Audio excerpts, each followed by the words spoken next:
So some controversy today from Pope Francis that has people sort of turning their heads a little bit on this one. The leader of the Catholic Church suggesting that the Lord's Prayer, the best known prayer in Christianity, which is prayed by not thousands, as I said earlier, but 2.2 billion people around the world, may undergo a little bit of an edit. He says the phrase, "lead us not into temptation," suggests that God induces temptation in his followers, and "do not let us fall into temptation" would be more acceptable and closer to the original meaning of the prayer. So who better to sort this out for us than our good friend, Father Jonathan Morris, Fox News religion correspondent. Thanks, good to Martha. see you, Father Thank Jonathan. So I still have a hard time with consubstantial. So I'm a little bit, reluctant to change.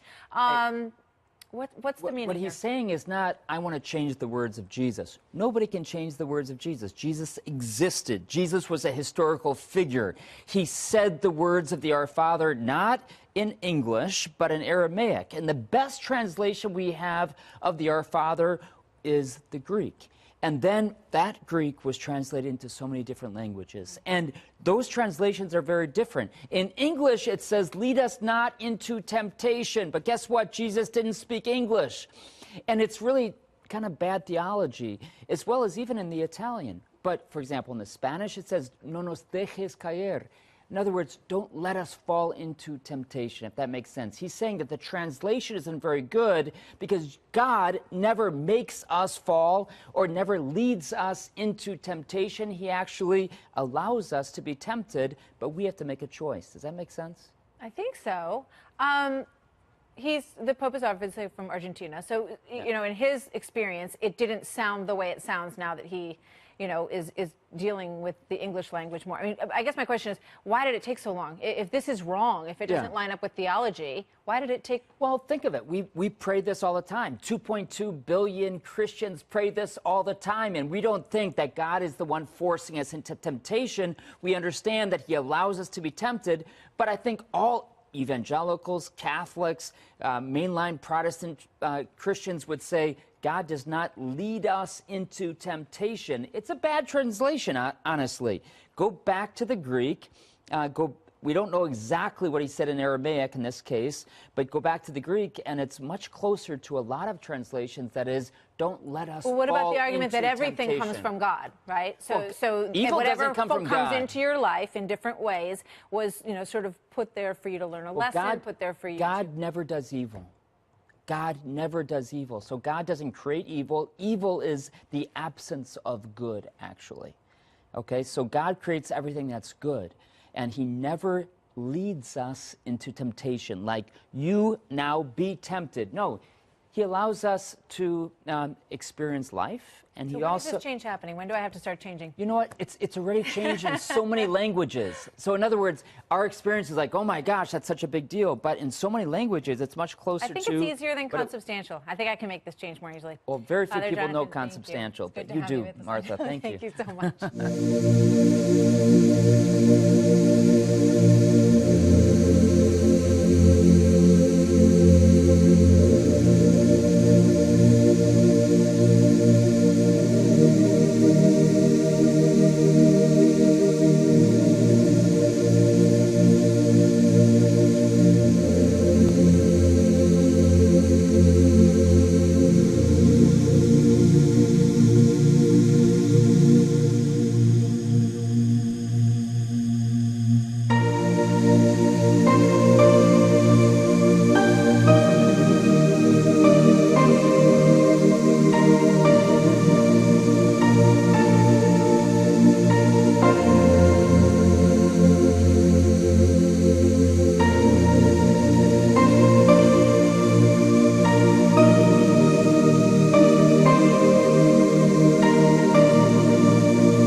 Okay, guys, this is big. I want to thank Rose for bringing this to my attention.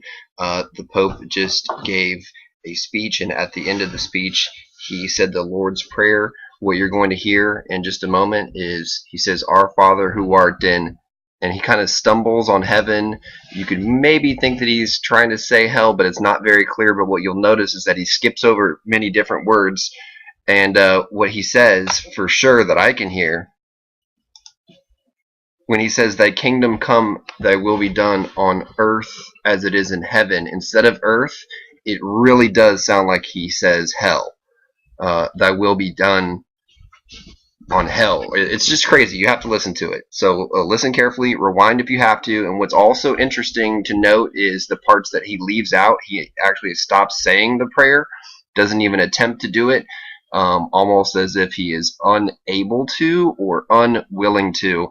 But this goes right along with what he said about Jesus failing at the cross. This is not a coincidence. This is this is crazy. So just watch.